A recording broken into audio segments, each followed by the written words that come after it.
and I'll bake with you some other time, right? Hi there, it's Brooke, and we are going to do a little baking. So I felt like doing some fall baking, so I picked up some supplies, and I'm using supplies that were just running out or were getting overripe, like bananas. Let's do some baking. First thing we're gonna bake is some pumpkin bread, and it's called the Best Ever Pumpkin Bread. And as we go through the recipe, you'll see why, because has a lot of sugar, and it is the best ever pumpkin bread. I will leave the link for the blog that I found the recipe on. It's a super simple one. You should have most of the ingredients except for the pure pumpkin, and that was hard to find this time. I had to go to like an extra store, and I only found 3 cans. Otherwise, like, everything was wiped out everywhere else I looked. It was crazy. So people must be loving their pumpkin, or are there no pumpkins right now? Like, that they're harvesting for the cans? I don't know how all that works. So I'm going to go through and put the measurements of everything I'm using up on the screen. So I hope you enjoy baking my pumpkin bread with me, and it's so good. I've made this multiple times. It's so good. It freezes really well. I slice it up, wrap it into little 2-packs, and then just take it out and microwave it, and it's still super delicious. Let's make some pumpkin bread.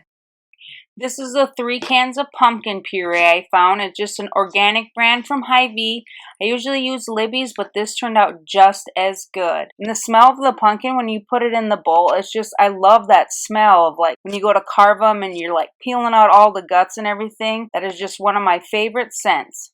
On to the next ingredient. This is why I think this pumpkin bread is the best ever, because there's 3 cups of sugar in it. And who doesn't like a big batch of sugar?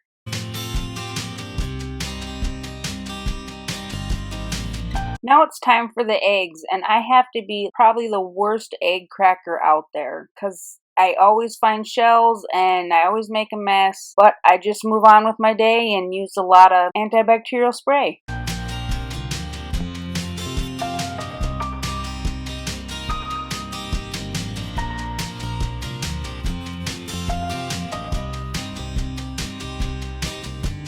So at this point, I've realized I forgot to put in the water, so I'm going to switch out the bowl here, add the water, and do a little bit more mixing. And doesn't that batter just look very interesting?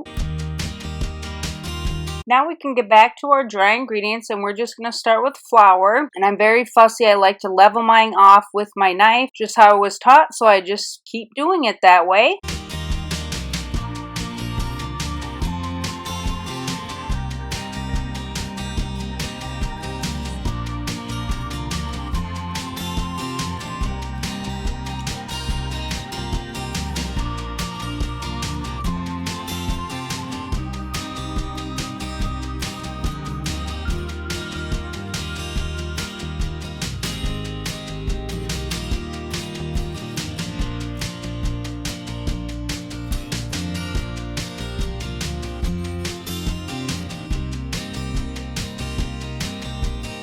Now it is time to slowly mix in my dry ingredients into my wet, and I am just going to use my whisk for this because I don't want to make a mess with my hand mixer, and it says just to stir it in there, so I thought this would work better. I do slowly mix it in, and then I put a big plop in, so that's usually how it goes for me, and it thickens up really nice, and it's still pretty easy to stir with my whisk here.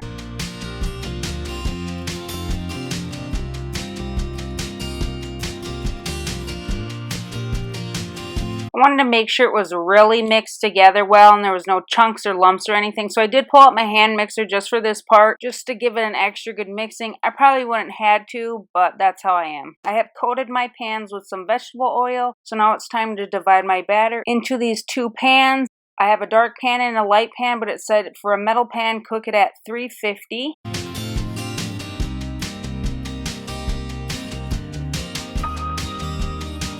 It's time for the batter to go into the oven, and I can't wait for my house to just smell super good. This is my second check, and I had already added 10 extra minutes, and as you can see here, the dark pan is good and nothing's sticking to the toothpick. Well, besides that, and then when I switch over to my light pan, it is all gooey. So I end up doing another 10 minutes on the light pan, and then it's finally to my liking. Both loaves of pumpkin bread turned out excellent. I'm just giving you an up-close shot of the beautifulness of our pumpkin bread, and it smells so good. good in the house right now. Next, we're gonna be making some Nutella swirl banana muffins. So I just had a little bit of Nutella left, so I thought this was the perfect recipe just to use that up with. And then I had some bananas that I had froze that were super ripe when I got like a gazillion bananas one time for a grocery order because I ordered way too many, I guess. And so I took 3 of those out and I did freeze them in the peel, which I'm not gonna do again. It made them kind of weird. They still mush up and you know, they're fine to use, but it just made them a little weird. So next time I'll just peel them and freeze them. And so I mushed all that up and we're gonna cook those Nutella banana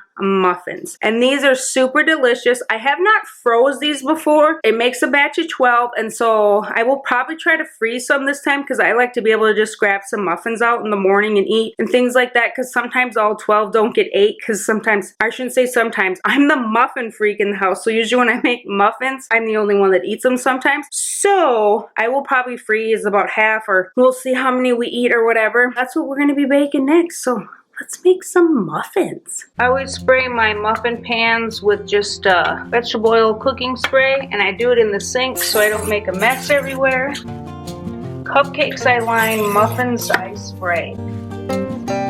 So first I have 1 stick of unsalted butter, and I let it soften basically most of yesterday and overnight, so it's nice and soft. And then I need 1 cup of sugar, and my little OXO containers come with this scoop, and that's a half a cup. So I'll just use 2 of those this time. And then it says to cream together the butter and the sugar with a mixer.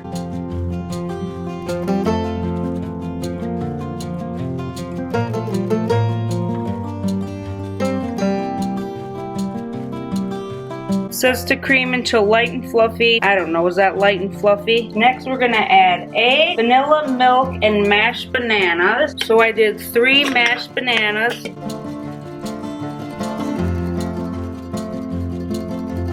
2 eggs. I have just the Great Value vanilla. 1 teaspoon. And then 3 tablespoons of milk. And I have skim milk. Now we're gonna beat together all that until it's combined.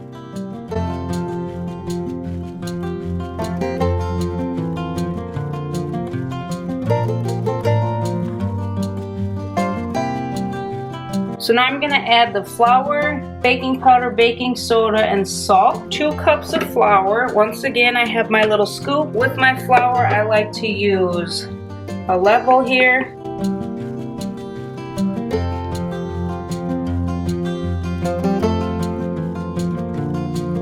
So 1 teaspoon of baking powder,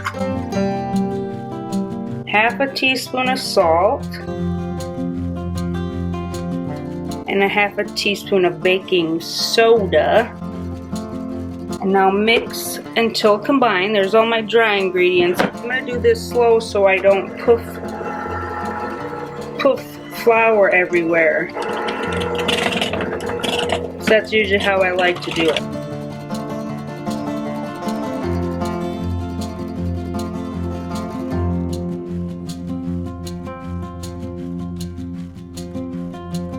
So I have a nice thick batter here, and I'm going to fill each muffin cup 3/4 full with banana muffin batter. And for muffins and cupcakes, I just have a big ice cream scoop I like to use. This is the Oneida brand, and I've just found I like that best. And I'm just going to fill them here, and then if I need to fill more or take some out, I will.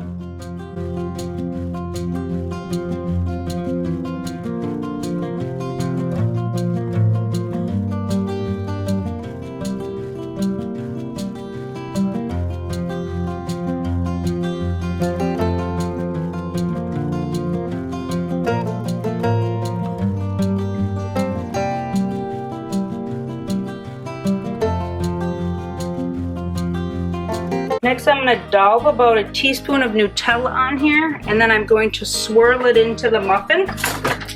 So I'm just going to grab my other little like cookie scoop and use that I don't have a lot left. It says you need a half a cup of Nutella, but I'm just gonna do this and see how it goes. Thought this might be a little less messy.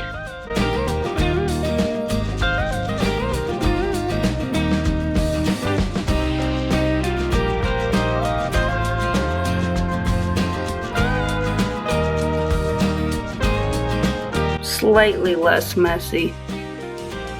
Got 2 left. Think I can get them.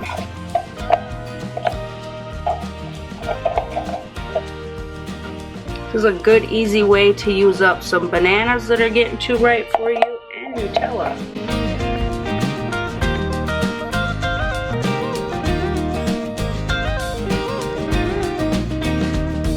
So next I'm going to take a toothpick and just swirl the Nutella, and you want to kind of see a swirl pattern as you do it.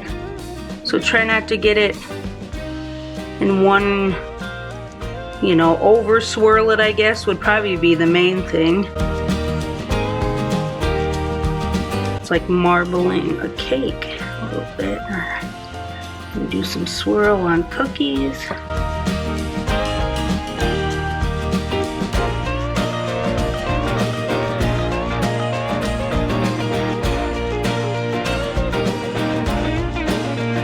I think I did a pretty good swirl job on those. And now you put them in an oven at 350 for 12 to 17 minutes. And my oven cooks a little hot, so I'm just gonna do 10 minutes for these and then check them. And they're supposed to, you know, have a nice rounded top, and then when you stick the toothpick in, there's, you know, no batter that comes out.